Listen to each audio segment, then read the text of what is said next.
Shalom, salam sejahtera, sahabat jalan yang lurus. Selamat berjumpa kembali di channel ini. Saya berharap dan selalu berdoa semoga sahabat semua tetap dalam keadaan baik, dalam keadaan sehat, dan pastinya tetap di dalam perlindungan Tuhan. Saya juga mengucapkan banyak terima kasih kepada semua sahabat yang selalu setia untuk meluangkan waktu menonton video-video di channel ini, dan juga terus mendukung perkembangan channel ini dengan mengklik tombol subscribe, like, komen, dan juga share kepada teman-teman yang lain, supaya teman-teman yang lain juga boleh mendapatkan informasi seputar iman kekristenan. Kiranya Tuhan Yesus memberkati kita semua.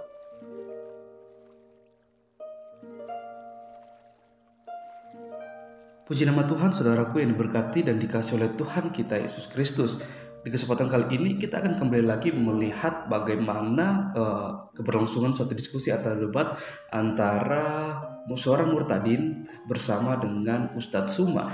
Kita akan melihat bagaimana mereka akan beradu argumentasi, dan pastinya dengan data-data yang bisa dibuktikan kebenarannya. Dan kita juga akan melihat bagaimana seorang murtadin ini dia merupakan orang yang sangat cerdas, sehingga dia bisa membungkam Ustadz Suma, dan pada akhirnya membuat Ustadz Suma sendiri kewalahan untuk menghadapi seorang murtadin tersebut.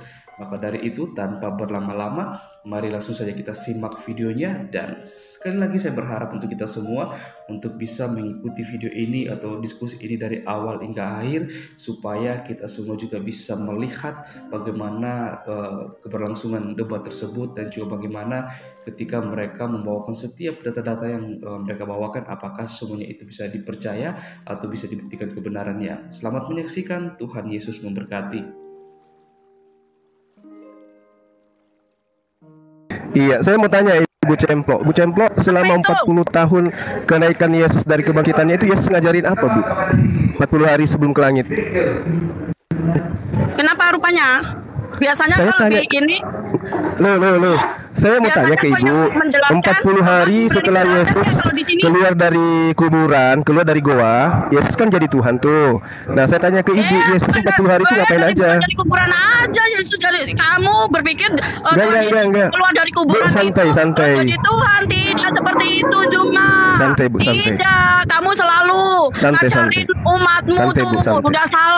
Udah salah gak kayak gitu. Jangan kesurupan. Jangan kesurupan. Saya tanya dulu. Setelah mayat Yesus itu keluar dari goa, 40 hari itu Yesus ngajarin apa? Di Alkitab, ngotak-ngatik isi Alkitab lo kapan? Saya tanya baik-baik loh. Ngajarin pakai Al-Qur'an. Murtad katanya. Kalau Ibu murtad, berarti Ibu masuk kepada agama yang lebih bagus. Kok jadi kayak begini, Bu? Ya, kalau ngotak-ngatik isi Alkitab kelihatan itu gitu sama loh. seperti ya kamu sedang mencuri isi Alkitab yang tidak tahu arti dan maknanya, itu disebut apa, Juma? Udah kelihatan loh. Manusia biadab, Juma. Ya, manusia biadab. Enggak kelihatan, Bu. Enggak kelihatan. Agama Ibu yang tadinya Islam, kemudian Ibu jadi kafir sekarang, tapi kok enggak lebih baik gitu loh. Ngajarin umatnya. Lo ngajarin umat Islam, ngajarin Alkitab. Nyambungnya di mana? Kenapa ya? Buta hurufmu nggak jelas. Ada Buta apa huruf ya? itu bagimu untuk sendiri aja, Yuma. Ngapain lo? Yang buta huruf itu yang nggak bisa bedakan antara Tuhan dan manusia. Itu yang buta huruf. Aduh, nggak jelas. Nggak bisa bedakan manusia dengan Tuhan, itu buta huruf. Pada manggil Orang tanya baik-baik. Setelah Yesus keluar mayatnya hidup, 40 hari itu ngajarin apa? Selama 40 hari itu ngajarin apa, Bu? Ngajarin Kristen kah atau ngajarin apa gitu? Saya kasih tahu ya. Kok jadi kayak kesurupan? Kan saya tanya baik-baik, Bu. Ya pasti Yesus tidak pernah mengajarkan ajaran yang amoral. Ya. Enggak, saya tanya Ibu Cemplok dulu, Bang. Ya, Bu Cemplok ini kan murtadin. Habis itu dia jelek-jelekan agama sebelumnya. Nah, makanya saya tanya, dia murtad ini kan pasti menemukan ajaran yang lebih baik dari ajaran sebelumnya. Makanya saya tanya, Yesus selama 40 hari itu ngajarin apa rupanya, Bu? Cuma kamu itu lama-kelamaan tuh aneh. Kita ini telinga sakit ini. Sabar. Ngajarin jadi penghujat gitu ya. Orang Kristen. Ngatain agama yang dulu gitu ya, Bu ya. Isi Alkitab. Kamu itu udah nggak tahu apa isi Alkitab, nggak tahu arti dan Hanya maknanya. bisa Itu tampil di disebut komal, dengan pencuri yang bangga Bu, ya. dengan hasil Sudah curiannya, ya? Juma. Sudah. Ya, yang bangga dengan hasil curiannya itu disebut dengan manusia biadab, Juma. Itu Oke, kita Kayaknya kemiskinan yang membuat Anda jadi murtad, Bu. lihat jaga mulut. Bukan karena kebenaran. Terlihat dari gayanya kayak begini kok kayak gitu ya. Ekonomi Indonesia berputar itu dipegang oleh orang Kristen. Islam itu tidak punya peran dalam ekonomi Indonesia. 40 hari Yesus setelah bangkit, dia ngajarin apa gitu loh. Oke, Ketika yang dia pertama, masih hidup, belum mati, dia kan tidak pernah ngajarin Itu mau dijawab Pak Kristen. Erben Bang Juma. Ini mau dijawab. Kalau dibaca data di Yohanes 20, di situ Yesus menampakkan diri kepada Maria Magdalena, menampakkan diri kepada murid-muridnya. Yesus menampakkan diri kepada Suaranya kecil, Bang. Ya, Suaranya makanya kecil, Bang Itu Erben. suara kau kenceng tuh. Suara kamu yang kebesaran semua, apakah itu Ini ya. Ini cemplo ini jadi murtad tuh kayak jadi apa ya? Kayak naga disimpulkan Kayak naga di surga. Nanti tahu Juma. Kami. maklum aja wanita loh Bang Juma, astaga. Loh, banyak wanita yang mualaf tapi tidak kayak dia kok. Wanita yang tadinya yang Kristen masuk Islam jadi sopan. Karena baru. Itu kepribadian manusianya Bang Juma, jangan bawa agamanya. Baca Nggak, maksudnya dia kan Pak. setiap naik pasti menghina Islam. Menghina pasti Islam. Pasti cemplo begitu. Kayaknya dia cemplo ini murtad. Cemplo ini murtad kayaknya karena kemiskinan. Bang Juma, banyak yang begitu. Bukan dari pihak Kayaknya dia murtad karena kemiskinan ini. Kayaknya orang menderita kali dia waktu Islam gitu. Kamu nggak ngaca. Murtad karena harta kayaknya ini, bukan karena ilmu. Karena saya dari Islam karena memang sana saya tahu Kristen memang dari Islam, bukan dari kekristenan. Udah, Bang Juma, nggak usah framing orangnya, udah. Mana ada? Aku beragama hanya Saya untuk yakin sekali loh. Pak Erben itu. Mau Dia dijawab murtad kayaknya ini gara-gara dibawa ke Kita anu dengar apa aja dulu di jawaban Pak pusat ini Erben Bang cemplo. Juma. Kita dengar aja dulu Pak Bang Juma ya. Oke. Oke. Kasihan di cemplo ini. Apa kau ini? Silakan Bang Abdul, pertanyaan saya. Yesus itu tidak pernah mengajarkan Kristen. Nah, mungkin setelah 40 hari sebelum terangkat dia, disitulah dia mengajarkan itu kan Kristen. menurut buta hurufmu Coba, Juma saya ingin nggak tahu. pernah ngajarin Silakan. Kristen. Itu kan menurut buta hurufmu. Tenang Bu Cemplok, biar dijelaskan Pak Erben dulu. Oke ya. Ini berapa? Jadi Yesus menampakkan diri selama 40 hari. Apa yang dilakukan itu? Yang buta huruf itu yang tidak bisa membedakan antara Tuhan dengan manusia, contoh. Yang beragama buta huruf yang kalian junjung tinggi itu semua. Nggak usah framing yang lain. Biar kamu nggak ketuduh gitu. Yang buta huruf itu yang tidak bisa bedakan buta huruf. original teks dengan Yang terjemahan, cemplok. buta huruf itu Nabi Muhammad. Sedangkan kamu mempermalukan Nabimu bilang buta huruf. Bangun diskusi yang bagus bisa. Nah, beliau tidak bisa baca Ibrani Yunani. Diskusi yang bagus. Tapi berkat Al-Quranul Karim semua dia jelaskan aspek-aspek itu. Di kitabmu yang kamu ambil dari agama lain katakan langit berdiam. Beliau datang katakan langit tidak berdiam. Kira-kira yang benar yang mana? Bin, gimana roomnya nih Bin? Halo, diturunkan satu dulu kayaknya. Aduh. Ini Oke, mau baca blog. diskusi apa enggak? Atau Ya silakan jawab pertanyaan saya. Apa yang Yesus ajarkan selama 40 hari? Silakan. Oke. Apa yang diajarkan Yesus selama 40 hari itu bisa dilihat di dalam Yohanes. Yesus Iya. menampakkan diri 1, 2, 3, 4, 5. Ada semua di sini. Kemudian Yesus Enggak dijelasin terinci, Bang. apakah Ketika dia hanya menampakkan diri, hantu pun bisa. Yang saya minta ini ajarannya. Kalau Oke. penampakan diri itu kan hantu Oke, juga bisa, sebentar. kuntilanak juga bisa. Malah Tarzan juga bisa kok. Tuhan Yesus Kalau nggak cuma pernah gara-gara mengatakan menampakkan diri dia jadi Tuhan. Yang saya maksud ini apa sebenarnya yang Oke, diajarkan sekarang- oleh Yesus sehingga Bentar. banyak orang yang menuhankan dia padahal dia manusia gitu loh, Bang. Bertanya Boleh lah, nggak? jangan di framing Bang Juma. Gini. Udah kebiasaan dia. Hanya di ajaran Jumaisme, hantu menampakkan diri membawa hal-hal yang baik katanya. Kalau di Kristen, hantu itu nggak pernah menampakkan diri membawa masuk surga. Itu aja. Jadi kalau di ajaran memang hantu membawa kalian, mengajari kalian, ya Kebiasaan memfitnah, beragama Iya. hanya untuk memfitnah. Itu tuh hasilnya. Aduh, aku turun ya. Diskusinya nggak enak ini. Diskusi yang bagus. Sabar Bu Cemplok. Baca blog.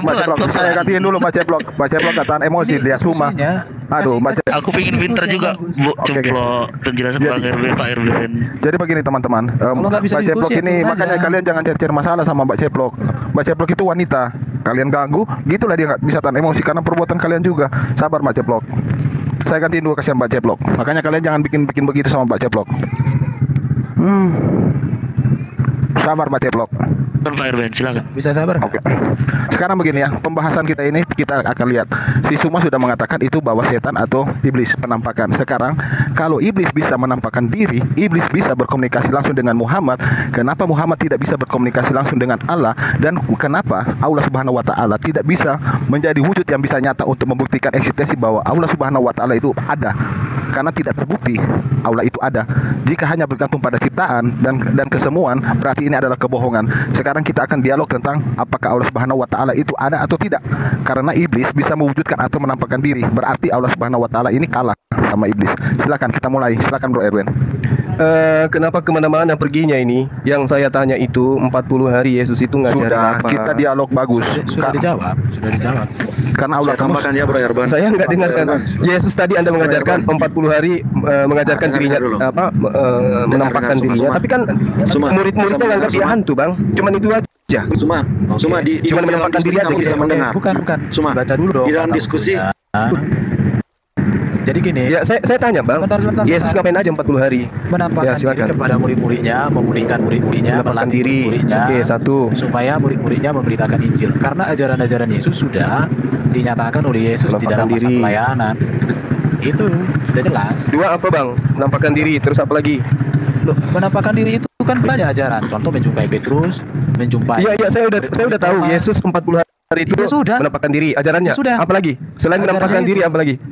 Saya tambahkan ya Bro Erban. Waduh, ini orang. Menampakkan diri aja. Ya saya tambahkan ya. Semua dengar ya. Waktu kuliah di sini ribut sekali ada. Cari tempat yang aman dulu. Jadi begini ya Bro Suma, begini ya. Ketika Yesus bangkit dari mengalahkan kematian, nah di situ dia menampakkan diri kepada murid-murid dan dia menjelaskan tentang apa? Karena selama ini murid-murid ini tidak mengerti kenapa Mesias itu harus satu, menderita. Menampakkan Dengar diri. Kedua, dulu. Bisa diam nggak? Dengar dulu. kedua apa, Bang? Bibir Dengar kami dulu. itu kayaknya Sabar nggak ada dulu, rem. Juma. Harus diinjak supaya ada remnya. Satu menampakkan Jawaban diri. itu lebih Kedua, panjang daripada pertanyaan Dengar Bang dulu. Juma. Iya. enggak kisi-kisi Bang Suma aja, kalau kisi-kisi. bertanya. Apa Nggak yang bisa, dia nggak bisa. ajarkan Bang Suma Nggak kalau bisa. bertanya. selama 40 hari itu. Diturunkan kalau nggak mau Gini, mendengarkan. Suma sekarang kamu duduk, saya siap bersedia sampai 3 hari ke depan kamu mendengar apa yang Tuhan Yesus ajarkan itu. Ini orang apa? Saya yang akan mengajari kamu. Kayaknya udah sakit jiwa. Jangan emosi, Bang. Santai aja, Bang. Bukan Santai aja. emosi. Bersyukurlah saya datang bertanya tentang Tuhan kalian yang bangkit dari Masalahnya kau- kematian itu. Nggak bisa, Kan gitu, Bang. kamu bukan Bahkan bertanya. bilang dari Kamu bukan kematian. Bertanyalah dengan kerendahan hati Bang Juma. Iya, ini sudah saya rendah kali nih. Nah, kalau udah siap dengar. Apa yang Yesus ajarkan selama 40 hari? Satu, menampakkan diri. Kedua, Dengar, kamu yang tanya kan ajaran. Makanya kamu dengar ajaran yang kedua, bagaimana. oke. Dengar dulu, saya masuk ke saya catat, ajaran. Bang. Saya catat, Bang. Iya, catat ajaran. Ajaran ini tidak pernah diajarkan. Ajaran ini tidak pernah diajarkan ke Nabi Anda oleh Allah Anda, karena Allah Anda tidak tahu tentang ajaran ini. Jadi begini ya, saya bacakan dulu 2 ayat ya. Nanti mungkin kita kembangkan dari sini. Lukas 24 ayat 25 dan 26. Lalu ia berkata kepada mereka. Berapa, Bang? Dengar Yohanes dulu. Dengar dulu. Ya, enggak, tadi putus. Nanti kamu tadi putus. tanyakan. Setelah itu nanti kamu tanyakan. Lukas 24 ayat 25 dan 26. Jadi begini ya. Lukas 24. Iya, ya, dengar dulu. Oke, lanjut. Ini setelah peristiwa Yesus, murid-murid kan mengerti apa semua yang terjadi itu, kenapa begini, mereka waktu itu belum mengerti. Lalu Tuhan Yesus menampakkan diri dan menjelaskan.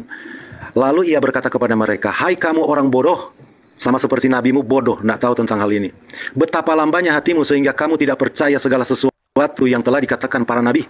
Bukankah Mesias harus menderita? Semua itu untuk masuk ke dalam kemuliaannya?" Nah itu kalau kita mengajar tentang Mesias di sini, bagaimana dia masuk ke dalam kemuliaannya, siapa Mesias, itu 3 hari 3 malam kamu duduk, sediakan makan kamu, saya tidak bisa selesai 3 hari 3 malam. Mungkin begitu teman-teman. Saya ada teman yang panggil ya. Cuman begitu ya? Jadi nggak ada Sudah, yang nanti kita esensial sambung. diajarkan selama 40 hari nanti itu ya? Bro Irban yang lanjut. Saya sebentar ya Bro Host. Oke. Jadi Bang. kalau ayat tadi dilanjutkan 27 itu mantap. Lalu ia menjelaskan kepada mereka apa yang tertulis tentang dia dalam seluruh kitab suci, mulai dari kitab Musa dan kitab nabi-nabi. Jadi ini dituliskan oleh penulis Lukas secara ringkas, tetapi esensi dari tulisan ini sudah banyak sekali. Dan itu kenapa dituliskan secara ringkas? Karena murid-murid sudah mengerti apa yang dimaksud. Makanya dikatakan oleh Yohanes juga di dalam Yohanes pasal 20 ayat 30 sampai 31, memang masih banyak tanda lain yang dibuat oleh Yesus di depan mata murid-muridnya yang tidak tercatat dalam kitab ini. Tetapi semua yang tercantum di sini telah dicatat supaya kamu percaya bahwa Yesuslah Mesias Anak Allah, dan supaya kamu oleh imanmu memperoleh hidup dalam namanya. Dan itu diulangi lagi di dalam Yohanes 21. Masih banyak hal-hal lain lagi yang dibuat oleh Yesus.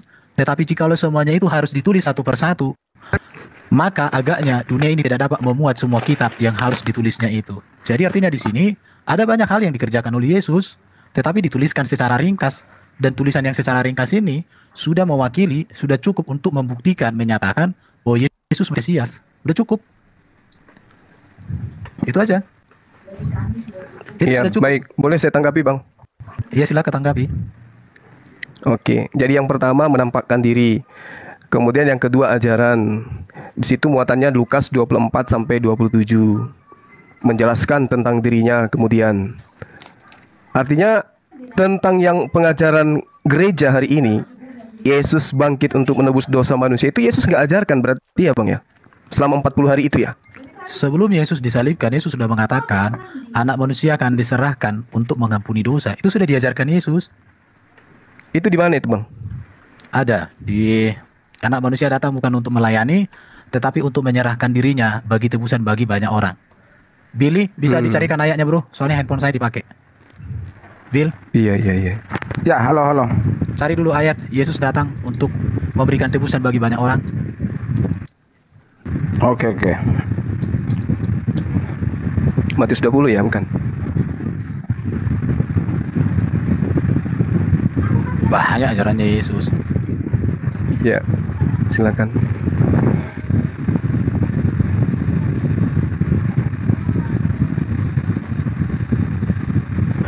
Matius 28 ayat 8. Coba baca. Yesus datang untuk memberikan nyawanya bagi tebusan bagi banyak orang. Ada tertulis mana itu? Kalian harus bersikap seperti aku, karena aku Mesias datang bukan untuk dilayani, melainkan untuk melayani dan untuk menyerahkan nyawaku sebagai tebusan bagi banyak orang. Dan itu terbukti kepada setiap orang itu mempunyai laminin yang berbentuk salib. Haleluya, amin. Iya, boleh nggak diterjemahkan pesoce itu dalam bahasa Yunani Bang? Yang nyawa itu yang Anda maksud? Kamu ngerti bahasa Yunani? Iya. Ya, ingin aja tahu aja. Ingin tahu aja apakah betul nyawa di situ atau bukan? Semua yang saya bacakan itu adalah teks terjemahan yang mendekati asli. Enggak, soalnya kalau nyawa dalam bahasa Yunani itu zoe. Sementara yang digunakan di situ adalah pesoce. Pesoce itu bukan nyawa, Bang. Jadi apa? Terjemahan Anda itu yang terlalu melengking gitu loh. Jadi apa artinya? Apa? Kehidupan boleh hidup. Kehidupan dengan nyawa apa bedanya? Boleh batin. Aku memberikan kehidupanku bukan berarti aku memberikan nyawaku. Kalau nyawa itu zoe. Berarti zoe itu baru nyawa, Bang. Bukan. Zoe itu sekarang kalau sebentar Billy.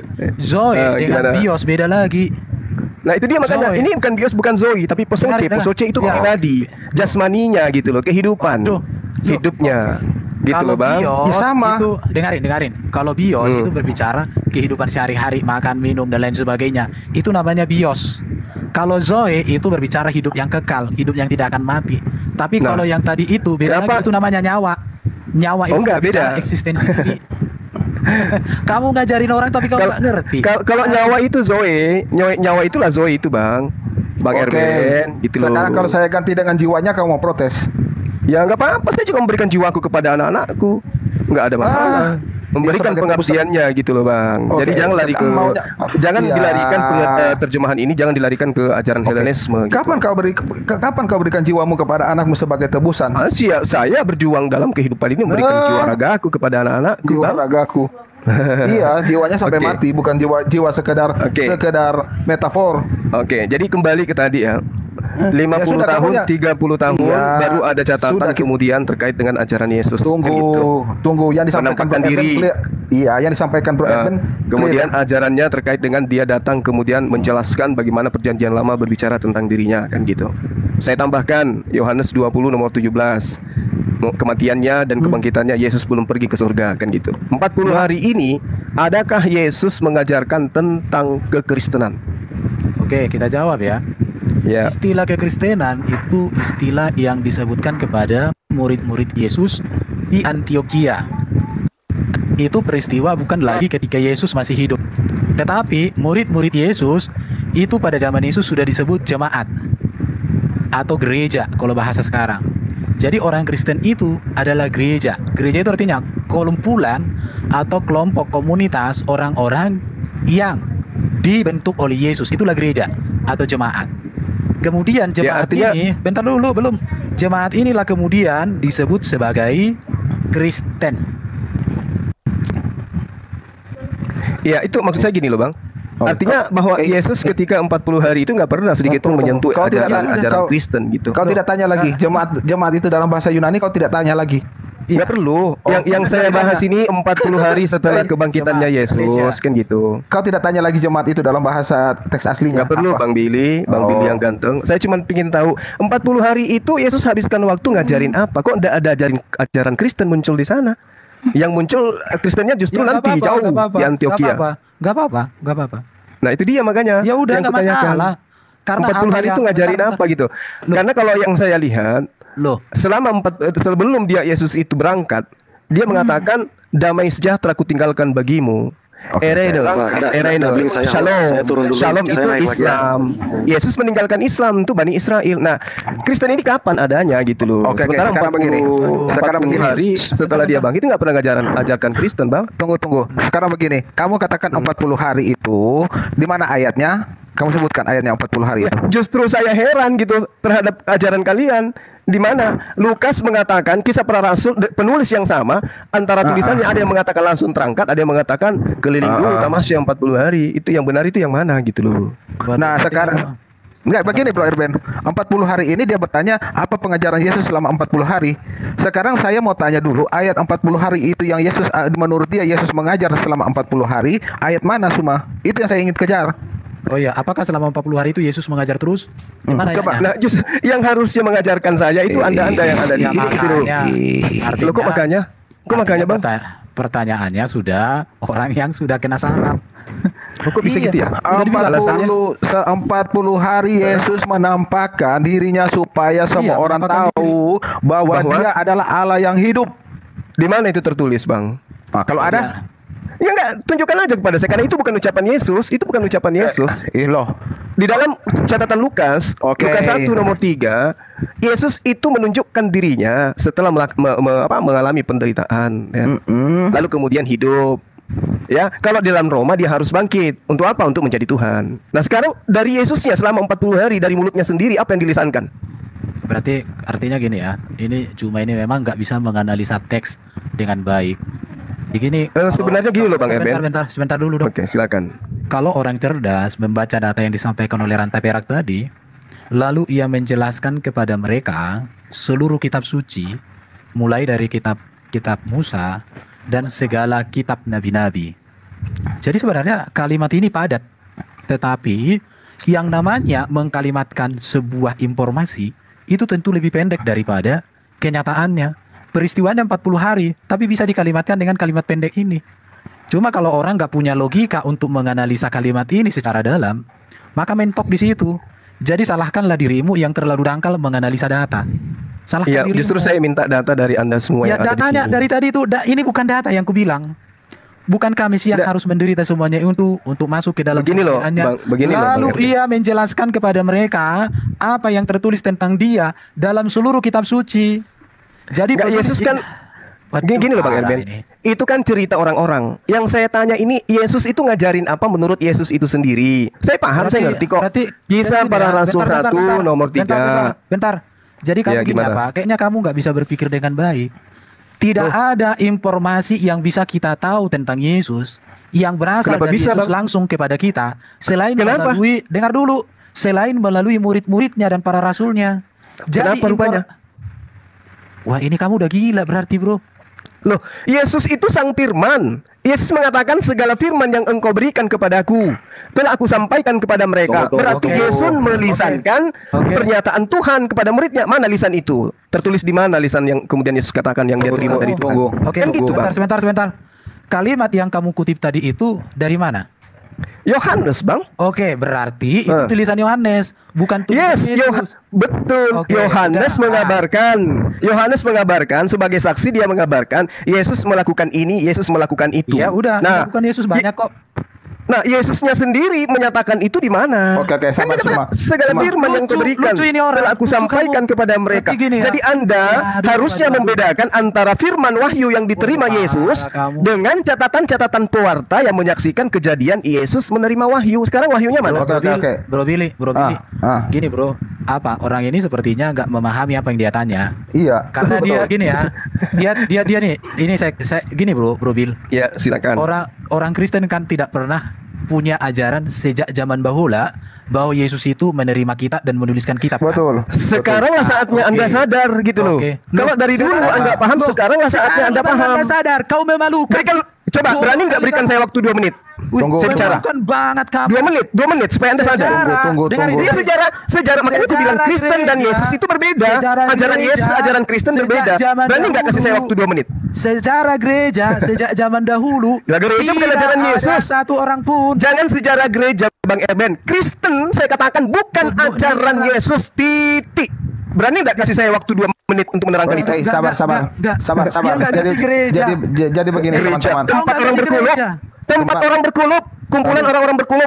Saya tahu gereja itu. Nah sekarang berani nggak kasih saya waktu 2 menit untuk menjelaskan bahwa Kristen itu bukan ajaran Yesus? Berani nggak bisa. Kamu anti Kristus. Kamu itu nggak bisa karena kalian tidak mau meninggalkan ajaran Kristen untuk menuju kepada Yesus. Kamu itu anti Kristus. Kamu anti Kristus, nah mungkin kamu mengajarkan Yesus karena kamu anti Kristus. Suma pakai aplikasi yang tidak bisa di mute.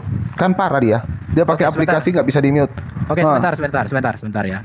Jadi teman-teman muslim, saya mau pastikan sama kalian, cuma ini nggak ada ilmu. Kenapa? Dia bilang gereja itu nggak ngerti artinya. Gereja itu sama artinya dengan jemaah. Jemaatku itulah gereja. Jadi gereja itu bukan gedung, bukan organisasi. Orang-orang murid-murid Yesus itulah gereja. Jadi kalau orang dikatakan ajaran gereja, itu bukan ajaran organisasi gereja ini, gereja bukan. Ajaran gereja itu artinya ajaran para rasul yang diwariskan sejak zaman Yesus. Gak ngerti gereja, sok bicara gereja, memalukan. Gereja itu mungkin gini Mas Erben. Mungkin gini aja Mas Erben. Sabar dulu, saya itu memalukan. Sabar, saya uraikan dulu. Kalian itu ditertawakan. Coba jelaskan nanti gereja itu apa. Oke, saya uraikan dulu pertanyaannya si Suma tentang 40 hari dalam Kisah Para Rasul 1 ayat 3. Kalian dengar baik-baik ya. Ajaran apa selama 40 hari? Makanya baca Alkitab yang jelas dan detail semua. Oke, dengar baik-baik. Kepada mereka ia menunjukkan dirinya setelah penderitaannya selesai, dan dengan banyak tanda ia membuktikan bahwa ia hidup. Sebab selama 40 hari ia berulang-ulang menampakkan diri dan berbicara kepada mereka tentang kerajaan Allah. Jadi bukan pengajaran, tapi dia berbicara tentang kerajaan Allah. Selama 40 hari dia menampakkan diri untuk membuktikan bahwa dia hidup. Itu sudah saya jawab. Yang kedua, kalian juga Oke, jadi bukan kami nggak berjawab, tapi jangan kayak mak-mak. Yang kedua, bahwa gereja berbicara. Teman-teman, kalau hanya untuk menampakkan diri, untuk apa yang kita tanya ini? Selama 40 hari, ajaran Yesus itu yang mana yang menuju kepada ajaran Kristen? Sebelum Yesus itu dibunuh menurut kitab mereka, Yesus tidak pernah mengajarkan kekristenan. Nah, mungkin saja setelah bangkit. Makanya saya tanya, setelah bangkit Yesus 40 hari mengajarkan apa? Ternyata yang diajarkan cuma dia menampakkan diri. Apa-apaan menampakkan diri? Apa itu menampakkan diri?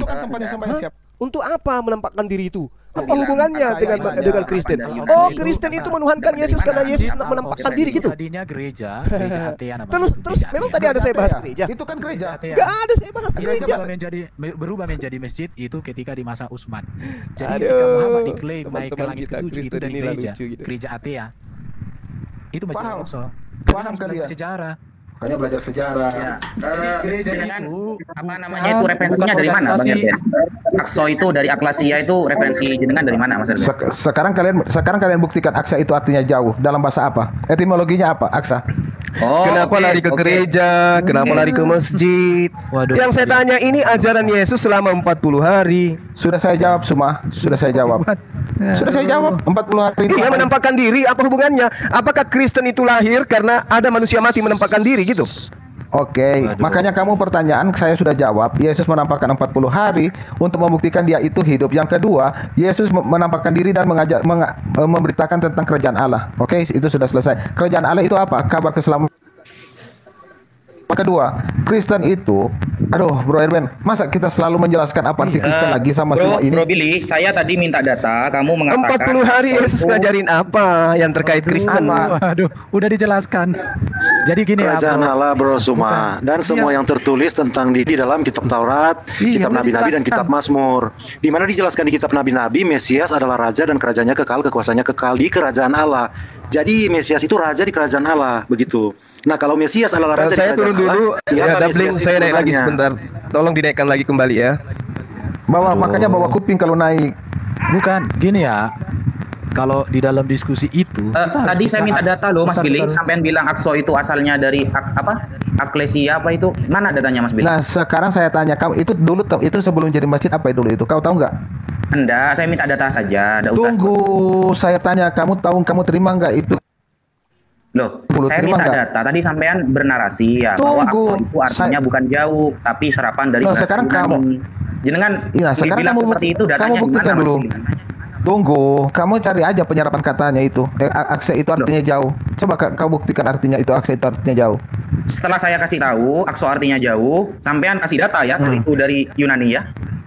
Iya, itu kan dari bahasa penyerapan yang kalian rubah. Saya kalau kasih data, saya open cam, sampean jangan. Memang sebenarnya sudah dijelaskan. Iya, kita sepakati dulu Mas Billy. Saya kasih data, saya open cam bahwa Akso artinya jauh. Sampean kasih data ke saya Yunani asal dari kata Akso itu serapan dari Yunani. Gimana? Kau bantah aja Naja, kau bantah aja. Kalau bisa kau bantah supaya di sini kita serap bersama-sama. Kau bantah aja karena itu adalah gereja dulu. Iya, cuma kan ketika mengatakan Akso itu serapan dari Yunani harus ada datanya Mas Billy gitu loh. Oke, Bro Erben. Kalau ini bro, kalau jauh bahasa Indonesia, bahasa Arabnya itu baidan. Bukan baidan, baidan. Iya, itu kalau bahasa jauh. Wah, terserah kau lah. Kau ini nanti kau seperti kalau orang Batak bilang karena, orang Nada bilang karena, kau bilang bukan karena, harus karena. Jadi jauh itu bahasa Arabnya itu baidan. Ya, tunggu. Saya open cam ya. Bukan okso ya. Jadi gini Mas Erben. Gini bukan apa? Okso bahasa itu bukan. Sekarang kau tunjukkan bahasa Arabnya ya. Bahasa Arabnya jauh itu banyak Mas Erben. Jadi bukan hanya baidan. Ini ya Akso. Wah, ini dikecilin ini. Coba dibesarin lagi kayak tadi, Bro. Tunggu. Saya bikin dulu. Coba. Ini kamus ya, kamus atau fik bahasa Arab Indonesia. Pada halaman di sini 516. Akso itu maknanya apa? Oh, buatan Islam. Akso yuksi iksoan. Ini. Saya. Ini ya, Akso yuksi iksoan. Artinya itu yang pertama apa ini? Mahalnya harga, yang kedua jauh, yang ketiga memuncakkan. Ini ya, bisa jauh, bisa mahalnya harga, bisa memuncakkan Akso. Atau seperti ini, Al-Aqsa artinya apa? Di sini yang maksimal, yang jauh juga bisa. Nah, sekarang saya minta data dari jenengan bahwa Akso itu serapan dari Yunani. Sudah? Oke, sekarang kita berbicara di bawah abad ke-7. Kamus itu buatan abad keberapa, Bro? Siapa penulis? Iya, itu penulis kamus di abad keberapa? Karena kenapa? Tadi kan janjinya setelah saya ngasih data, jenengan mau ngasih data juga. Naja, tunggu saya berbicara Naja. Karena kenapa? Sudah terbukti kata Nabi saja kalian rubah, kemudian kalian bikin kamus sendiri. Kalian untuk bisa membuktikan kamus itu kalian merubah kata loh. Ya, kamu berdasarkan kamus. Kamus kapan itu? Buatan tahun berapa? Ada aja. Buatan tahun berapa sih? Jenengan lihat ya di semua kamus saya punya 2 kamus. Iya, kalian bikin kamus untuk kebutuhan agama kalian kan sudah jelas itu. Iya, begitu. Kalian merubah makna. Contohnya misalnya Al-Masih ya. Kalian rubah jadi Al-Masih lalu maknanya kalian rubah. Contohnya misalnya haji itu dari apa sebenarnya kata haji itu? Haji itu dari mana? Itu dari hari raya. Mana-mana dulu lah. Hari raya itu bahasa Israel. Kata Al-Aqsa lah. Kalian ambil jadi hajj. K-H-A-G. Itu Bang Zuma juga punya itu. Al-Aqsa, Bang. Itu betul, Bang. Tadi itu. Al-Aqsa (2) Al-Ab'ad. Apa itu artinya? Bawahnya itu, Bang. Bawah 1. Nah, itu Al-Aqsa (2) Al-Ab'ad. Ba'idun sama Al-Aqsa itu sama artinya. Yang sangat jauh itu. Yang sangat jauh, yang paling jauh artinya. Sama seperti kalian merubah rumah makna kan. Kalian ambil Hamasiyah, kalian jadi Al-Masih lalu kalian rubah maknanya. Iya, menurut suka-suka kalian. Sama seperti haji, kalian ambil itu hari raya itu kalian jadikan hari raya haji itu hak. Lalu kalian rubah maknanya sama. Jadi tunggu dulu kawan-kawan. Kalau bahasa Indonesia Bang Erben kan, bentar. Kalau bahasa Indonesia yang sangat jauh diarabkan itu wahubait jidaha. Loh. Bait jidan. Ya udah jidana malah. Jidan bukan jida. Ini. Masa saya mau bilang Kristen gitu? Baik jidat. Ini Jidat tuh sekarang ini- gepeng. Oke. Kalau sekarang ini kan Jadi udah begini. zaman Ini ya. Naja, orang-orang Kristen Naja, ini cerdas. oke. Naja, Al-Aqsa, Al-Abad oke. yang paling jauh ini. Naja, Baidun sama Aqsa sama artinya. Naja, bahasa Arab dengan bahasa Islam beda, oke? Paham? Loh, kalian bikin kamus Islam untuk memenuhi dan untuk kebutuhan Al-Qur'an. Sudah selesai. Sekarang kamu buka dulu arti Nabi dalam kamus itu, kita lihat dulu. Apa arti Nabi dalam kamus itu? Coba kau bukan aja. Nggak Supaya usah kalian paham kemana-mana kamus. dulu. Gantian Coba dulu kamu lah. buka Sekarang saya dulu minta, kata Nabi. Kata Aqsa itu adalah serapan dari Yunani. Minta kata siapa, dicetak tahun berapa, bukunya dan tulisan siapa. Ayo. 40 hari Yesus itu ngapain aja? 40 hari ngapain dia? Ya gini aja. Sebentar. Parah ini. Sebentar. Jadi gini ya. 40 hari Yesus setelah kebangkitan sudah dijelaskan baik di Injil Lukas, di Injil Yohanes, bahkan di Kisah Rasul 1 ayat berapa tadi Bro Bill? Kisah Rasul 1 ya. Ayat 3 di situ Ya, sudah Kisah jelas Rasul 1 baca ayat lagi. 3 itu sudah dibuat dengan kalimat singkat apa yang dikerjakan oleh Yesus. Sekarang saya tanya balik, Isa Al-Masih hidup 33 tahun, apa aja yang dilakukan? Apa aja yang dilakukan? Udah. Apa pengajaran Isa Al-Masih? Apa pengajaran Isa Al-Masih? 33 tahun. Dia terima kitab itu waktu kecil. Mengajarkan Kitabnya di tentang mana? Islam. Mengajarkan tentang Islam. Yesus mengajarkan tentang Islam. Ketawa dong. Oi, Mengajarkan mana Islam. ayatnya? Mana ayat? Mana ayatnya? Coba ayatnya dong, ayatnya. Oh iya, Isa jelas Al-Masih itu. 33 tahun mengajarkan. Walam ja'a Isa bil bayyinati qala qad ji'tukum bil hikmah wa li ubayyina lakum ba'dal ladina ikhtalifuna fi fattaqullaha wa ati'un. Surah berapa? Nabi Isa itu datang menjelaskan agar Bani Israel menyembah hanya kepada Allah dan juga Mana taat kepada ayatnya? dirinya. Mana Enggak ayatnya? ada itu Nabi Isa mengajarkan dirinya Mana? bangkit Berapa? jadi mumi, enggak ada Mana jadi zombie, ayatnya? enggak ada Yesus mengajarkan itu, Bung. Cuma Mana Nabi ayatnya? Isa mengajarkan Oke, agar coba, menyembah coba, kepada ayo. Allah. Fattaqullaha wa Coba, ati'un. coba, ayat berapa Gitu. tuh? Nah, 40 hari Yesus ngajarin apa? Iya. Surat berapa? Surah berapa dong? Surat berapa? Jun? Surat berapa? Surat berapa? Saya bacakan, saya tunjukkan dong. Ini andalan umat Islam. Bang Suma. Ya udah, Bisanya ajaran bisa kita ngarang. selama Enggak ada dia pernah mengajarkan itu menyembah kepada dirinya, enggak ada selama 40 hari itu. Enggak apa-apa. Enggak pernah mengajarkan tentang Kristen, enggak pernah mengajarkan tentang Paulus, enggak pernah mengajarkan tentang gereja, enggak pernah mengajarkan Aduh, tentang ya. ibadah minggu, membatalkan hukum Taurat, enggak pernah. Yang Yesus ajarkan Teman-teman, Kau diam ini dulu lawa- Suma. ini lawakan aja ya teman-teman ya. Karena seorang gerunda ini harus kita jadikan lawakan aja, nggak cocok jadi lawan diskusi. Ini parah. Oke, Di- tadi dia singgung Paulus ya. Kita baca surat Yasin 14. Surat Yasin 14, di situ dikatakan bahwa Paulus itu murid dari Isa. Oke, nggak apa-apa. kacau ini.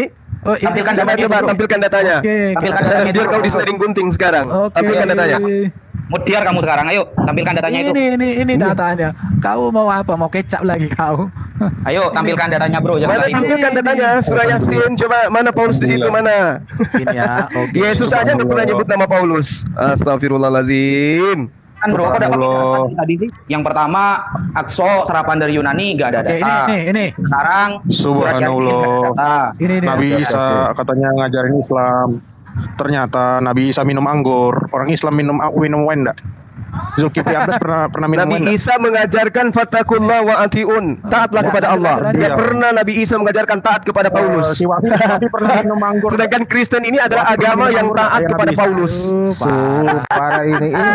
Suma. Oke, Suma, teman-teman Muslim, kalau kalian bilang Yesus mengajarkan tentang Islam, saya mau minta data kalian di mana Muhammad dibaptis dan melaksanakan Syariat untuk Bani Israel, Bung. enggak. Yang ajaran Nabi Isa dan Yesus itu adalah tauhid. Bentar. Kesamaan Isa, Yesus, tauhid. Saya tanya. Tidak mengajarkan syariat yang sama. Kenapa? Yesus diutus kepada Bani Israel, bukan kepada kalian. Coba. Semua dengar. Arab itu bangsa atau bukan? Mana Arab itu ucapan bangsa Yesus? atau bukan? Aku diutus untuk Saya orang tanya. Indonesia, orang Batak, orang Raja, orang Manado. Mana Saya tanya, tunjukkan Arab dalilnya. itu bangsa atau Yesus bukan? mengaku Saya tanya. diutus hanya kepada Kamu jawab domba. dulu. Kalian bukan domba. Kalian bukan domba. Baby, kamu jawab dulu nih, baby. mulai emosi, mulai kesal, mulai kesal karena tidak menemukan ajaran Yesus untuk Bani Batak, Bani Jawa. Tunjukkan data kepada saya di mana mulai emosi.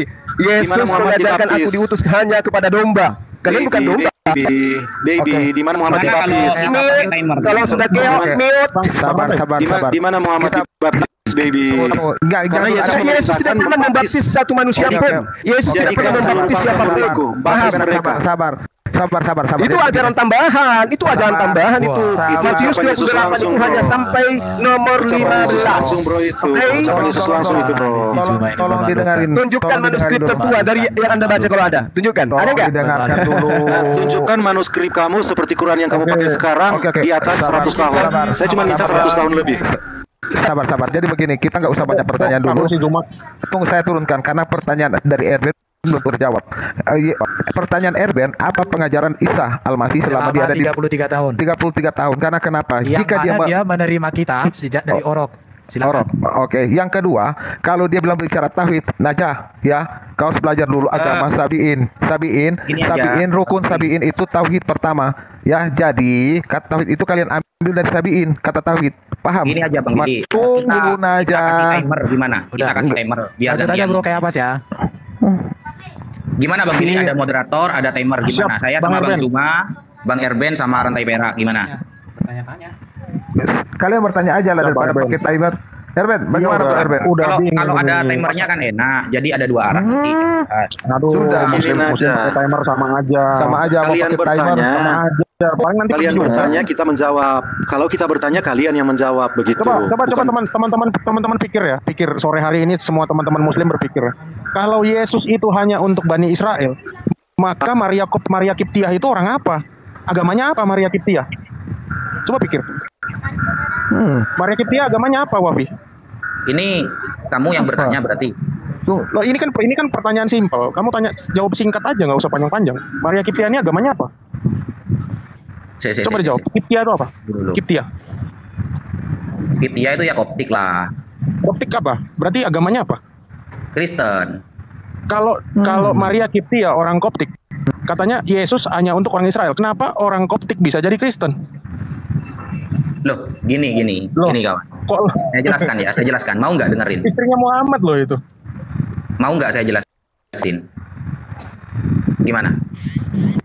Ya silakan dijelasin. Nggak perlu dijelasin. Semua kita udah ngerti. Loh, bisa orang Kristen itu kita katanya butuh jawaban saya. Setelah saya mau jelaskan.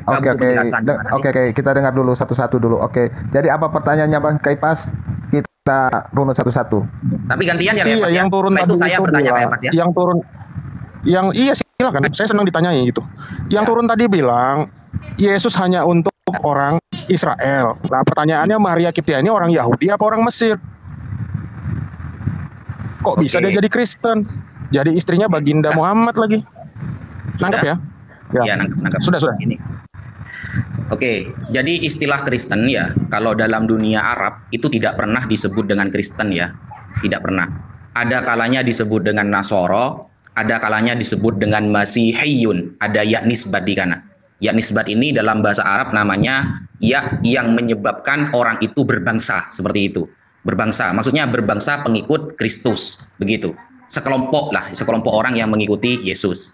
Lalu pertanyaannya, ketika Nabi Isa alaihissalam diutus untuk hanya Bani Israel, kenapa ada orang-orang di luar Bani Israel yang beragama Kristen atau beragama Nasoro? Begitu kan pertanyaannya, betul? Betul, begitu? Lanjut aja dulu. Aku mau ngelihat arah ngeles mau kemana. Lanjut dulu. Saya udah akan ngeles kalau ditanyain Bang. Udah kayak tadi ya. 2 pertanyaan saya sudah hilang tadi. Jadi gini.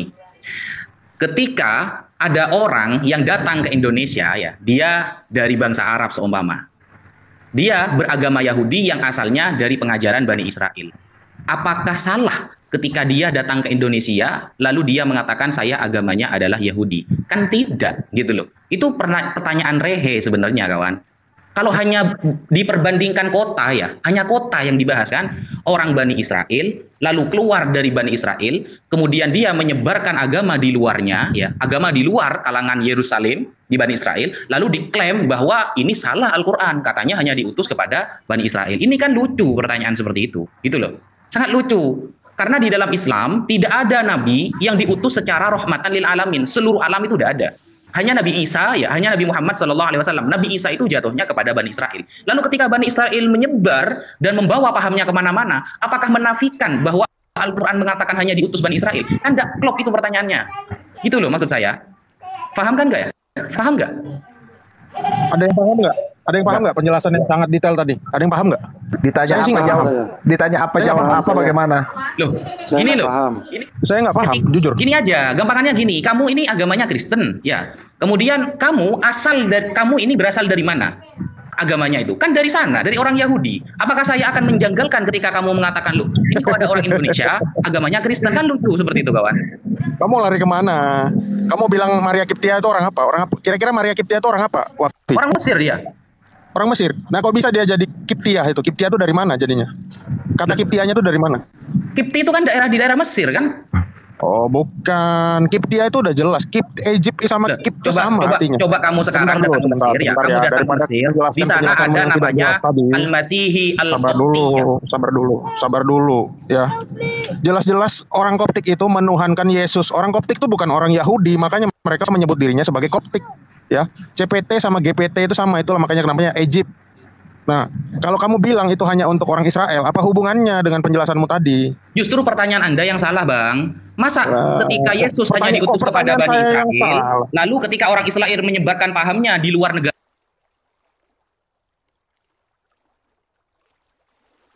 dari kalangan Bani Israel, itu Anda mau seharusnya lari lagi. dengan Berarti itu Anda, menyalahkan kitab berarti suci dengan. Anda bilang, maksud Anda kan ada orang-orang Yahudi yang punya paham terus tinggal di luar kota kan? Nah, sekarang silakan Bukan, salah paham Anda, salah paham. Gini loh, Coba Mas. jelaskan dulu, yang jelas. Di kitab Anda kan ada ayat ya. Di kitab Anda ada ayat yang berbunyi, aku diutus hanya, kalimatnya hanya ya. Kalau dalam bahasa Arab itu hasr. Adat hasr ini tidak mencakup yang lain. Hanya diutus kepada domba-domba yang hilang dari kalangan Bani Israel. Tapi di sisi lain, Yesus mengatakan, ajarilah orang-orang semua bangsa menjadi muridku. Ini kan ini Anda sedang menyangkal kitab Anda sendiri sebenarnya. Mengaminkan Matius 26 ayat 20. Ini nggak jelas ini. Enggak begitu, Ustadz Naja. Gini loh. Maaf ya. Maaf teman-teman, saya potong, maaf ya. Tentang apa yang dikatakan Bang Ustadz tadi. Oh, kayak pas tidak mampu berarti sudah dibantu sama yang lain ini. Oh, ini gimana sih konsepnya? Oke. Kalau kayak pas tidak mampu tidak apa-apa, dibantu sama yang lain tidak apa-apa. Sekarang Muslim yang cerdas di sini di mana? Kau tunjukin. Saya bilang nama-namanya mereka, ya. Bang, di sini jangan gitu Bang. Nggak usah. Iya, jangan pribadi bila ini nggak suka. Maksudnya setiap orang saya punya tanya yang cerdas masing-masing. maksudnya yang menurut Naja cerdas, yang saya mau naikin siapa? Saya baca nama-namanya. Iya, tidak usah bilang seperti itu lah. Kamu dari tadi 2 pertanyaan tidak kamu jawab kok dari saya. Nggak usah gitu. Coba Bill, saya tanya sekarang Bill, mana kata Al-Aqsa itu serapan dari Yunani Bill? Datanya mana tadi Bill? Tunggu saya tanya dulu. Nah, kan tidak bisa kan? Apakah saya mengatakan kamu bodoh? Kan tidak gitu loh. Saya kan sudah jelas. Aku kasih tahu ya. Aku kasih tahu. Saya sudah melakukan riset kepada orang-orang Arab di komal-komal TikTok Arab Indonesia ya. Saya tanya Aqsa itu artinya apa, Habib? Aqsa itu artinya apa? Akwat. Gak ada yang tahu. Semua bilang nggak tahu, itu bukan bahasa Arab. Oh, itu pasti diambil dari bahasa lain. Semua jawabnya begitu. Saya belum pakai data, belum pakai buka buku loh ini. Ini saya belum buka buku karena follower saya belum. Sebentar dulu dong. Belum diselesaikan, jangan dipotong. Semua bilang Aqsa itu artinya jauh, tinggi. Padahal dalam bahasa Arab jauh dan tinggi itu bukan Aqsa. Orang Arab nyebut Aqsa itu kata-katanya diambil dari fonetik korespondensi eklesia. Eklesia itu artinya apa? Coba Bang Billy kan datanya, Bro. Eklesia artinya apa? Tampilkan datanya, Bro. Kamu buka di pageku ini, ini akun saya yang buka, Bro. Sebentar. Loh iya kan, tampilkan data followerku belum 1000 bro, tinggal 9 orang lagi nih. Suruh Billy bro, saya ingin tahu, saya akan menampilkan data bahwa Aqsa itu adalah bahasa Arab bro. Enggak.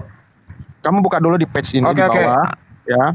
Oke, teman-teman yang ada di sini tolong follow Caipas Kaisar ya untuk bisa dipecah 1000 sekarang ini. Tolong teman-teman yang ada di sini yang ada 600 lebih ini tolong untuk bukan bahasa Arab. Demikian juga Isa. Tolong di-follow. Tolong di-follow. Demikian juga ini aja bro, kamu nggak usah banyak ngomong ya. Nampilkan data, saya akan menampilkan data bahwa Aqsa adalah bahasa Arab. Clear kan? Begitu kan? Tunggu, Naja, kau suruhlah saudara-saudaramu untuk follow ke Caifa supaya mereka bisa pecah 1000. Nah, yang kedua, jangan lagi kau udah 1K katanya itu. Caifa sudah 1K kawan, sudah 1K katanya. Ayo buka bro, Kamu sudah 1K bro. Belum. Buka aja di situ, di Masjid Al-Aqsa di situ. Katanya tadi kalau sudah 1K mau nampilin data. Sekarang kamu sudah 1K masih nyuruh saya buka, gimana sih, Bro? Malu-maluin kamu ini. Iya, aku aja belum bisa lihat followerku berapa. Ini kan lagi on di sini, ya. Bisa. Kamu lihat aja dulu. Bisa. Jangan lari kemana-mana dulu. Kamu yang jangan lari, Bro. Kamu sudah 1K, Bro. Sudah 1K kamu itu Jangan lari. Iya, saya klik ya. Saya lihat follower kamu ya. Sudah 1021 follower kamu, Bro. Bisa buka. Sekarang saya on cam ya. Saya kasih data bahwa Aqsa adalah bahasa Arab. Kamu kasih data ke saya kalau Aqsa bukan kalimat bahasa Arab ya. Ini kamus At-Taufik Arab Jawa Indonesia. Oke. Kamus itu made in buatan tahun berapa? Tahun berapa itu? Tunggu dulu. Saya mau jawab dulu, santai. Ya. Aduh, dia pakai kamus tahun 2021. Followerku sudah. Ini ya. Tadi kan Bro Erben mengatakan ya kata jauh itu bahasa Arabnya ba'idun katanya. Oke, saya benarkan karena ba'idun termasuk yang bermakna jauh. Tapi Bro Erben lupa bahwa satu kata dalam bahasa Arab itu punya beberapa makna dan beberapa bahasa Arab itu kadang memiliki satu makna. Di sini kata Al-Aqsa ya itu juga bisa bermakna Al-Abad. Ini kamusnya kawan ya. Taufik, kamus At-Taufik halaman 516. Tunjukkan saya kalimat pakai kata Aqsa, bukan Masjidil Aqsa ya. Tunjukkan saya bahasa Arab pakai kata Aqsa. Ini Bro, Aqsa. Buatkan saya satu kalimat dengan kata Aqsa, terus kita uji. Ini Bro, ini apa ini Bro bacaannya Bro? Kamu bisa bahasa Arab gak? Al-Aqsa maknanya apa? Al-Abad artinya apa? Yang paling jauh. Dar. Selamat datang di kebenaran. Dar dari mana? Di Indonesia juga ada kata kantor. Kantor itu bahasa apa? Bahasa Belanda. Karena yang kamu baca sekarang saya sudah menunjukkan kamus bahasa Arab datanya. Sekarang saya minta data kamu, Bro. Ayo, Bro. Oke, dengerin baik-baik ya. Buka datanya, Bro. Udah usah bernarasi, Bro. Buka datanya, Bro. Dengerin baik-baik. Di sini ada 4 orang Kristen yang bisa membuka data bahwa Al-Aqsa bukan bahasa Arab. Saya mengaku kalah sekarang. Ayo. Dengerin baik-baik ya. Ini kita nanti bahas sejarah ya. Ini dengerin baik-baik. Bro, tadi kamu bilangnya kalau 1K mau open cam. Sekarang sudah 1K kamu data gimana sih, Bro? Masih di mobil, dengar nggak suaranya? Oh, ada jelasan kamu, Bro. Coba minta bantuan yang lain, Mas Billy, Erben, yang saya hormati Mas Kunyin, beliau ini orang yang apa? Enggak, masalahnya kamu sudah tahu itu. Perak juga. Kamu lihat dulu Al-Aqsa itu masjidnya itu ya gereja ya. Nah, kamu sudah diganti Al-Aqsa itu apa sih? Aqsa itu. Saya minta data, Bro. Saya tidak minta penalaran kamu. Kalau ada data saya tidak usah nalar, saya fix. Iya, ada data, tidak usah nalar, saya langsung fix, Bro. Saya salah. Berarti gitu aja kan? Bagaimana data kamu berdasarkan data Islam, bukan data sejarah? Ini kamu bahasa Arab, Bro. Seharusnya kamu bisa membantah data saya. Data kamu itu salah, Bro. Ini loh yang benar. Seharusnya gitu. Bukan malah bernarasi nyalakan data saya, kan lucu, Bro. Bro Naja. Ya, memang itu kan di dalam pemahaman Islam kan. Memang Islam senang merubah-rubah seperti itu. Saya sudah kasih contoh dua kan. Tapi itu betul. Saya sudah kasih contoh dua. Kalian mengambil kata Hamasiyah, kalian buat itu Al-Masih, lalu memaknai itu dengan makna yang berbeda. Sama seperti ibadah haji kalian. Kata haji itu diambil dari kata Ibrani kah. Lalu kalian rubah juga artinya. Itu sama. Itu sudah saya bahas sama sampean dulu di live. Kalian senang merubah-rubah arti. Sudahlah, kita fokus saja sekarang. Tunggu Naja, kalau saya tanya ada dulu. yang bisa menyangkal data saya ya, mengatakan gimana, Bro? Selain Al-Aqsa, masjid itu disebut apa? Masjidil Haram, Masjid An-Nabawi, banyak, Bro. Al-Qibli itu apa? Loh, saya minta data, Bro. Jangan usah narasi gitulah. Saya tanya dulu. Kan? Enggak, bagaimana saya host mau lari? Saya tanya dulu. Al-Qibli itu apa? Iya. Tunggu saya tanya. Al-Qibli itu apa? Apa? Al-Qibli pakai kof apa kaf? Q. Jami Al-Qibli. Enggak, tulisan Arabnya pakai kof apa kaf? Aduh, tulisannya cuma di sini Qibli, Qibli. Enggak tahu saya, Bro. Itu bahasa Arab tah? Iya sih, ini disebutkan di sini bangunan ini juga disebut Al-Qibli atau kapel. Nah, karena letaknya juga berada di ujung selatan kompleks. Kalau Kirdun saya tahu, Bro, semuanya Billy Kirdun saya tahu. Nah, berarti benar ini karena nama lain itu Al-Qibli atau kapel. Kapel itu apa? Bangunan semacam gedung kapel itu artinya bangunan sebentuk gereja begitu. Bisa jadi. Aduh, bagaimana ini? Bisa jadi sih, Bro. Coba jenengan tampilkan data ya. Tanpa narasi, kalau ada data saya fix, Bro. Saya nyerah gitu loh. Bagaimana, Bro Erwin? Lanjut. Memang semuanya dari comotan. Kalau nggak comotan ya bukan ini. bukan mereka. Bukan, cuma bisa framing kan, nggak bisa nampilin data. Masa cuma segini bro? Bener nggak yang kau omongin aja? Tadi sampean bilang kalau sudah 1000K saya open cam. Setelah 1000K kamu bilang ada di mobil. Setelah di mobil kamu alasan apa sekarang bro? Oh jangan framing, nggak ada masalah. Silakan kalian cek aja. Al-Aqsa itu bukan bahasa Arab. Nah, kita buktikan lagi. Waktu Muhammad itu ke Yerusalem, dia sholatnya di mana? Jangan pindah topik bro, jangan pindah topik. Kita kembali kita bahas dulu. Waktu Muhammad itu ke Yerusalem, dia sholatnya di mana bro? Jangan usah pindah topik. Tunggu. Datanya dulu. Jangan dulu itu. Lari-lari gitu sih bro, takut mau nyambilin data dah. Oh iya takut. Terus gimana? Kalau udah takut? Oh berarti jelas. Berarti Al-Aqsa itu adalah bahasa Arab dan hanya framing yang mengatakan itu adalah bahasa Yunani. Nabi Muhammad waktu ke Mekah itu sholatnya di mana, Wafi? Apa eksistensi dari apa pentingnya kamu bertanya? Kita lari ke sana sebentar. Kita lari ke sana. Waktu Nabi Muhammad berarti deal ya. Kamu anu ini ya, nyerah berarti ya. Salah kamu berarti ya. Gini. Mau framing melulu. Coba dealkan dulu kalau kamu sudah nyerah baru kita pindah. Kalau jawab saya tanya aja sama Bang Billy. Nabi Muhammad itu waktu di Mekah itu sholat di mana Bang Billy? Ya, itu dia. Di mana lagi? Saya juga nampilin data. Masa ada 4 di sini ya? Ada 4. Sabar. Nggak bisa jawab semua, guys. Sabar dong. Mungkin kalau ada teman-teman punya handphone satu lagi, coba dicek aja tentang apa pertanyaannya Ustadz Naja itu Al-Aqsa itu bahasa Arab atau sebelumnya namanya apa? Iya mungkin betul gitu loh maksud saya. Nama awalnya mungkin bukan Al-Aqsa, tetapi akhirnya menjadi pergeseran atau terjadi sebuah peristiwa yang menjadi namanya Al-Aqsa. Ini menarik nih, bagus nih. Nah, coba ayo tampilin datanya bro. Nah, Islam, coba saya tanya. Kira-kira waktu itu sebelum kita lari ke situ ya. Saya tanya bro. Nabi Muhammad itu sholat di mana waktu saya disebut? Saya belum selesai. Katanya tadi senang ditanya sekali kamu langsung kayak gini. Kalau masalahnya Muhammad itu sholat di mana? Ya sholat sebelum Al-Aqsa ada, atau bangunan Al-Aqsa ini sebenarnya sudah ada, tetapi akhirnya diambil alih sama Muhammad. Nah, kurang lebih seperti itu, gitu loh, brother. Nah, ini keren. Ini sejarahnya itu saling mengayun, saling menemukan. Ini jadi bukan ngotot-ngototan. Mantap. Lanjut. Betul, lanjut.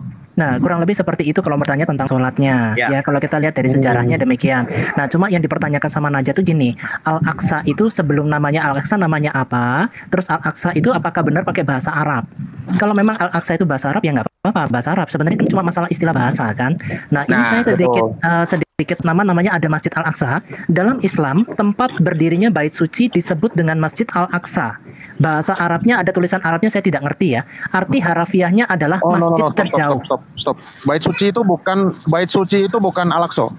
Bait suci dalam Quran itu setahu saya namanya Baitul Maqdis. Nah, ini Baitul Maqdis dan nggak bisa nampilin data bro. Iya betul. Ya apa yang disampaikan betul. Baitul Maqdis ini karena webnya juga dari tulisannya web Baitul Maqdis. Nah tetapi kan saya membacakan yang tertulis aja nih, yang ada di sini. Nanti mau dibantah nggak apa-apa. Karena yang tertulis di sini dalam Islam tempat berdirinya bait suci disebut Masjid Al-Aqsa. Bahasa Arabnya ada tulisan sekian. Arti harafiahnya masjid terjauh. Yang pada masa kekuasaan Muslim dibangun berbagai bangunan di tempat tersebut, di antaranya Jami Al-Aqsa. Jadi AQSHA dan Kubah Sakrah. Apa ini? Kubah Sakrah ya? Sebentar, Kubah Sakrah belum ada di situ. Kubah Sakrah belum ada. Tunggu sebentar. Ini dikatakan Masjid Al-Aqsa artinya jauh dari mana? Parameternya jauhnya dari mana? Nah, kalau ditanyakan masjidnya terjauhnya dari mana, saya nggak tahu. Saya nggak bisa jawab. Jangan-jangan jauh dari. Yang patut ditanya itu, zaman itu udah ada masjid di situ. Orang Islamnya udah ada belum di Yerusalem? Makanya aja baru ke situ. Tarik sih. Belum lari-lari lah kayak Pak. Kita fokus pertanyaan saya dulu. Kalau kamu memang nyerah bilang, oke bro, saya nyerah, saya kalah sekarang pindah topik gitu bro. Silakan nggak apa-apa. Saya nyerah, mau dibilang nyerah nggak apa-apa. Kita tapi masih punya akal yang belum nyerah ya. Itu bukan akal kali bro. Karena ada bisa nampilin data, kamu lalu mau menggiring saya pindah topik kan gitu intinya. Teman-teman tetap kita fokus ke situ. Teman-teman gini, bukan kalah menang ya. Coba kita namanya diskusi ya. Kita kan bukan menjadi mengalahkan satu orang atau mengalahkan orang lain kan enggak. Coba sejarahnya mengatakannya seperti apa gitu. Jangan cari kalah menang gitu. Nanti karena begini, masjid ini tidak ada satu catatan hadis pun di mana Muhammad ini mengambil bata untuk membuat masjid. Tidak ada sejarah begitu. Para sahabatnya membuat masjid tidak ada. Bagaimana kayak pas? Tiba-tiba ada. Ya, kalau orang Islamnya aja belum ada. Bagaimana mungkin bisa ada masjid di situ? Jadi bangunan apa dulu kira-kira? Memang kalau kita lihat dari sejarahnya itu memang raja ada namanya Raja Sulaiman ya. Raja Sulaiman tuh sering bertarung dengan Raja Richard itu dari Inggris. Memang bentuknya tuh perebutan. Jadi direbut. Raja Sulaiman mana nih? bukan Salomo. Namanya sorry bukan Saleman, Salahuddin kalau saya nggak salah. Salahuddin Al-Ayyubi itu jauh lagi setelahnya, Bang. Tunggu. Ini yang kita kunci dulu. kan sebelum baginda Rasul ini sholat di situ. Ya memang bangunan itu sudah ada. Jangan diacak dulu. Kita kunci dulu. Kenapa bangunan ini tiba-tiba ada? Apa sudah lama ada atau tiba-tiba ada? Jawab dulu Najah. Oke. Teman-teman sorry, saya ada acara keluarga ya, tapi tolong jangan serang personal lah. Kita yang tertib aja. Saya acara keluarga, saya pamit dulu ya. Siap. Ustadz Najah, waalaikumsalam ya Pak Ustadz ya. Salam rahayu, salam damai. Oke, Pak. Terima kasih. Waalaikumsalam. Waalaikumsalam. Dan enggak apa-apa. Aduh. Cuma istilah. Ya Tuhan berkati ya semua ya. God bless. Sekarang ini jadi Islam baru ada di Arab. Bagaimana di Yerusalem udah ada masjidnya? Siapa yang bangun kira-kira, teman-teman? Iya. Masjid itu apa sih artinya? Kata kamu, Bro?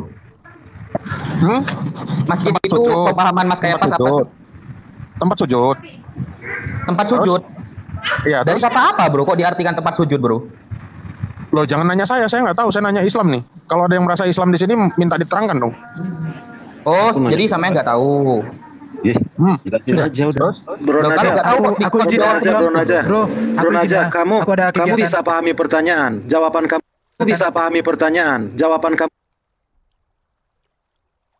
yang ditanyakan tadi Bro Herben, ada berapa orang? Yang ditanyakan tadi Bro Herben, ini kan Islam belum ada, bangunan itu sudah ada, begitu. Nah, itu yang kamu jawab.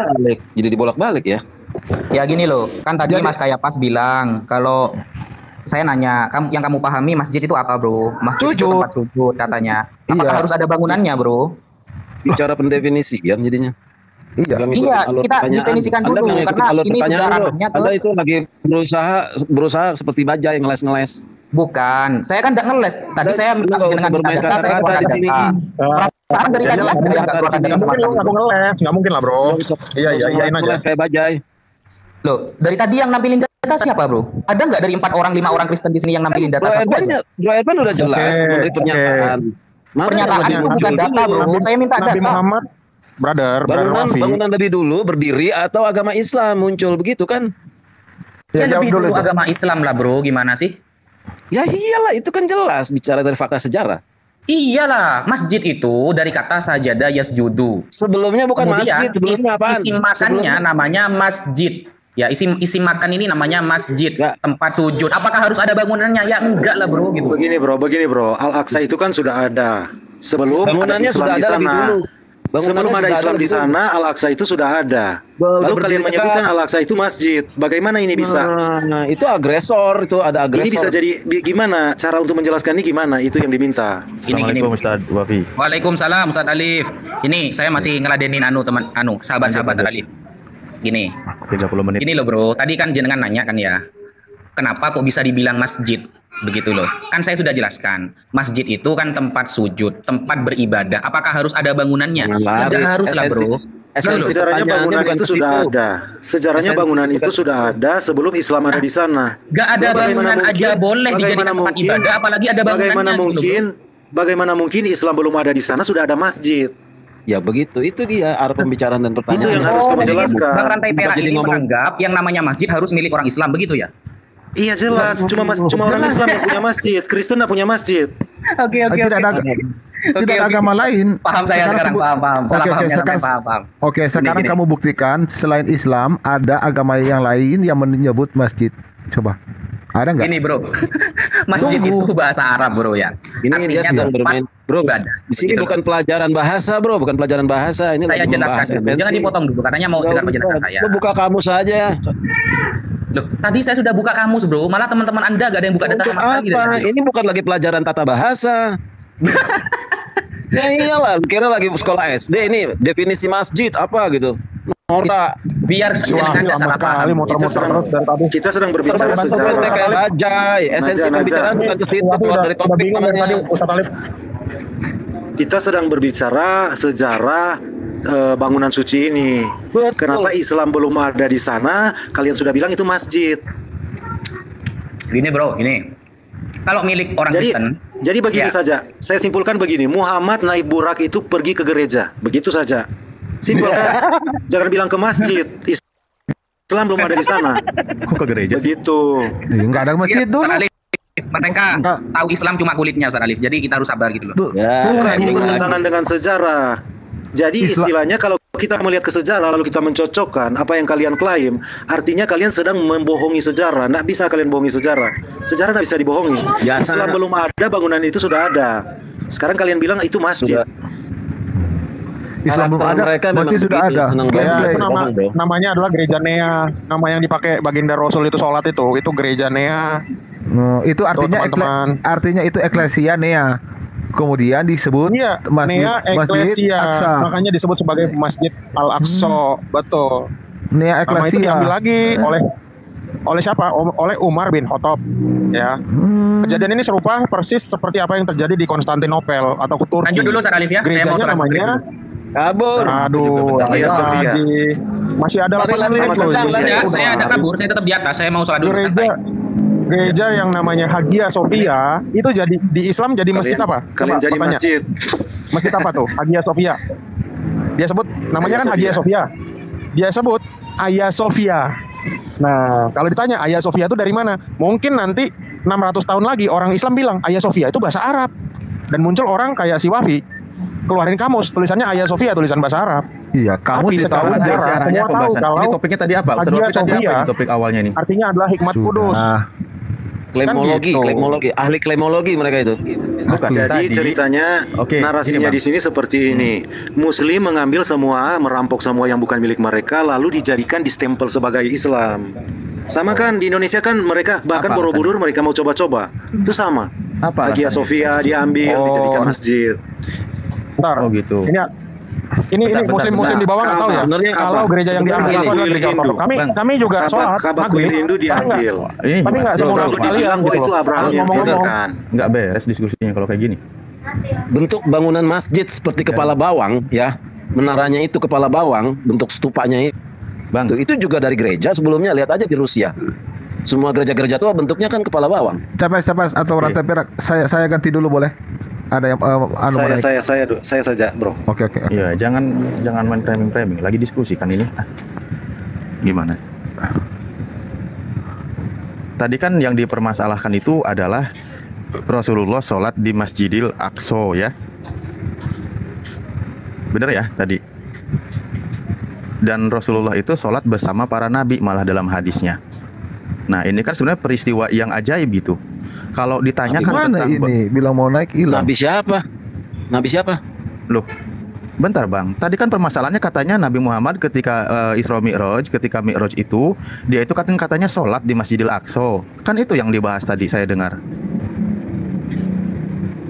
Nah, di dalam keterangannya bahwa Nabi kami sholat di situ, para nabi menjadi makmum.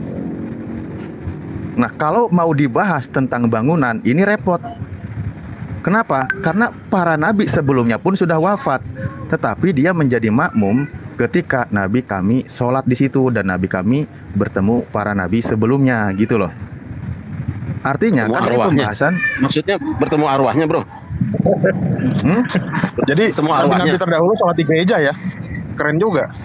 Bertemu arwahnya nabi-nabi sebelumnya. Sebentar bang. Kita mulai menerawang nih kayaknya bicaranya. Oke, nggak apa-apa. Dibahas ya, arwahnya. Jelasin dong nabi-nabi sebelumnya. Iya, nah makanya kan di situ ketemu kan. Ketemu dengan apanya? Bertemu dengan arwahnya. Kan udah beda ribuan tahun sama Musa aja. Loh iya, makanya kan para nabi itu kan pada hakikatnya dia nggak mati. Dia itu hidup para nabi itu. Ini namanya. Praktek cenayang. Nah, kenapa dikatakan masjid? Begini bang, di Al-Quran itu kan dijelaskan.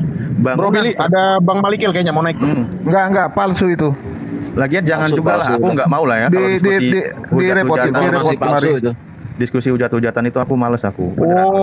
Ternyata Malikil Aqsa itu kayaknya tadi. Barusan lagi dilihat kok. Ya. Direpot aja itu. Ya, saya kembalikan pembahasannya.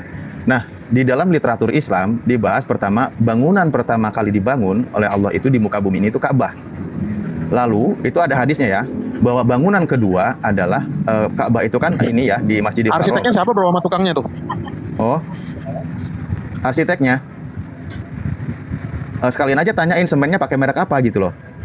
Iya, jangan-jangan semen Gresik mereknya. Ah iya, semen Gresik. Terus apalagi ya bayarannya berapa waktu itu kan gitu ya? Iya, jadi kalau dibilang Allah membangun Ka'bah itu buat apa? Buktinya mana? Buktinya kan baru ada abad 7, Bro. Kok abad 7? Cuma sebatas klaim biasa lah. Sebentar, makanya saya selesaikan dulu Hadisnya tahun berapa, Bro? Loh, ini kan literatur Islam yang sedang dibahas. Dengerin dulu dong. Dengerin dulu. Ya, referensinya hadis apa, tahun berapa keluarnya gitu. Siapa yang nulis? Tahun 900 lagi nanti. Wah, hadis Nabi gimana sih? Iya, hadis Nabi kan ada yang tulis.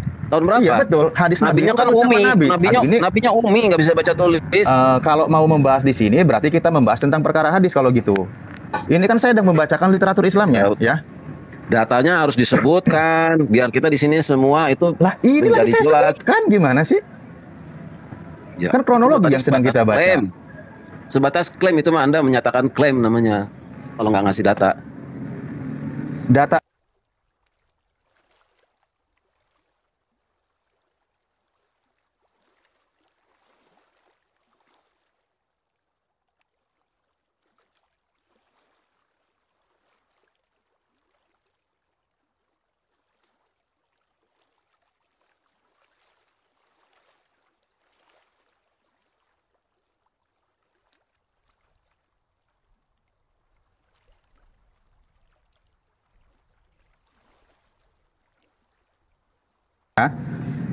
Saya bukakan dulu bentar. Makanya kan tadi suruh dibacakan sejarahnya. Oke, sebentar.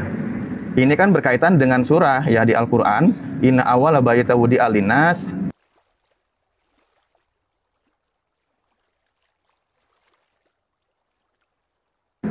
Nah, di situ dijelaskan sebentar ya. Ini kan saya baca ayatnya barusan. Ya udah saya diam dulu aja deh kalau gitu kawan-kawan ngomong ya. Kalau memang harus sambil nampilin data. Saya bacain ayatnya juga barusan. Nah, bentar. Iya, percuma. Loh.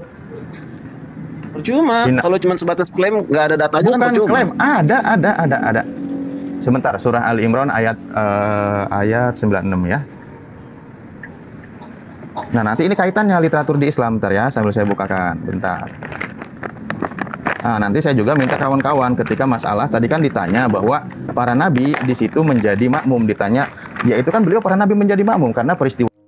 Ya, itu dia saudaraku, kita bersama-sama telah melihat dan menyaksikan suatu diskusi atau debat yang sangat menarik, dan lagi-lagi kita melihat bagaimana Ustadz Zuma ini dibuat kewalahan oleh seorang murtadin yang sangat cerdas, di mana seorang murtadin ini bisa mematahkan setiap argumentasi bahkan tuduhan-tuduhan liar dari seorang Ustadz Zuma, yang dimana Ustadz Zuma ini selalu saja terus berkoar-koar membahas tentang iman Kristen, yang dimana juga dia selalu mempermasalahkan soal Yesus bukanlah sebagai Tuhan, dia merupakan hanyalah seorang nabi seperti itu. Sebatas itu yang dipahami oleh Ustadz Zuma, dan banyak lagi tuduhan-tuduhan liar yang dilontarkan oleh Ustadz Zuma ini yang berkaitan dengan iman kekristenan.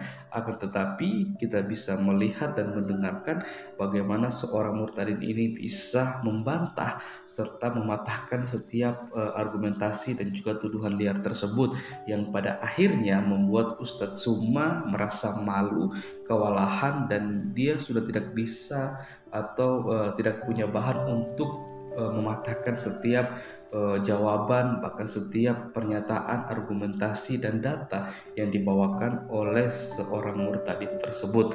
Ya, ini merupakan suatu hal yang menarik ya, karena kalau kita melihat Ustadz Zuma ini ketika dia berkuar-kuar tentang kekristenan, ketika dia menggunakan ayat Alkitab untuk menyerang iman Kristen, dia tidak sadar bahwa segala sesuatu yang dia bawakan itu merupakan sesuatu yang tidak bisa dibuktikan kebenarannya. Dalam artian ketika dia menggunakan atau mengambil sumber-sumber untuk mendukung argumentasinya, semuanya itu dia gunakan, dia ambil dari sumber yang tidak bisa dipercaya. Dalam artian itu merupakan sumber yang sesat seperti itu. Apalagi ketika dia mencomot ayat Alkitab dan kemudian dia mentafsirkan sesuai dengan pemikiran sendiri, dengan sesuka hatinya, kita bisa melihat bahwa ketika dia mentafsirkan Alkitab tersebut pasti akan lari dari konteks, maksud, dan tujuan penulisan ayat atau teks tersebut. Ya, karena apa ya? Karena memang tujuan Ustadz Zuma berdebat atau berdiskusi bukan untuk mencari suatu kebenaran di dalamnya, melainkan hanya untuk menyerang iman kekristenan seperti itu. Ya, ini yang sangat disayangkan ya, ketika begitu banyak orang di luar sana yang selalu saja menggunakan ayat Alkitab untuk menyerang iman Kristen. Mereka selalu gagal dan mereka selalu saja ketika mereka mentafsirkan ayat Alkitab, mereka tidak mentafsirkan dengan benar seperti itu atau mencari tahu dengan benar, dengan sungguh-sungguh, karena memang niat mereka hanya untuk menyerang iman Kristen itu sendiri. Apalagi begitu banyak para mualaf yang tampil di media sosial, dan ketika mereka berdiskusi, ya mereka selalu saja membahas tentang iman Kristen, membawa isi Alkitab. Emang mengapa dan kenapa seperti itu ya? Kenapa ketika mereka menjadi seorang mualaf, bukannya mereka belajar atau mendalami tentang kitab mereka atau iman mereka yang baru, malahan ketika mereka menjadi seorang mualaf, mereka lebih tertarik untuk membahas kekristenan. Ini kan lucu dan aneh ya. Padahal ketika mereka menjadi seorang mualaf, ya cukuplah mereka mualaf. Kalau mereka sudah meninggalkan Tuhan Yesus, ya tinggalkanlah secara sungguh-sungguh. Mungkin ibaratnya seperti itu ya. Tidak usah lagi untuk mengusik-musik, bahkan membahas tentang iman yang sudah dia tinggalkan seperti itu. Ya, tapi kita berdoa kiranya melalui pelayanan ini, pelayanan yang dilakukan oleh teman-teman kita para apologet Kristen, para anak-anak Tuhan, hamba-hamba Tuhan melalui media sosial ini, kiranya Tuhan pakai supaya setiap kebenaran-kebenaran yang selalu saja dibengkokkan atau disalahgunakan itu semuanya bisa diluruskan, sehingga begitu banyak orang di luar sana yang pada akhirnya mereka yang belum mengenal pada akhirnya mengenal pribadi Yesus, bahkan tidak sampai situ mereka boleh mengambil keputusan untuk percaya kepada Tuhan Yesus sebagai satu-satunya Tuhan dan juru selamat dalam kehidupan mereka. Oke teman-teman, mungkin sekian video dari saya di hari ini. Sampai berjumpa di video saya selanjutnya. Kiranya Tuhan Yesus memberkati kita semua.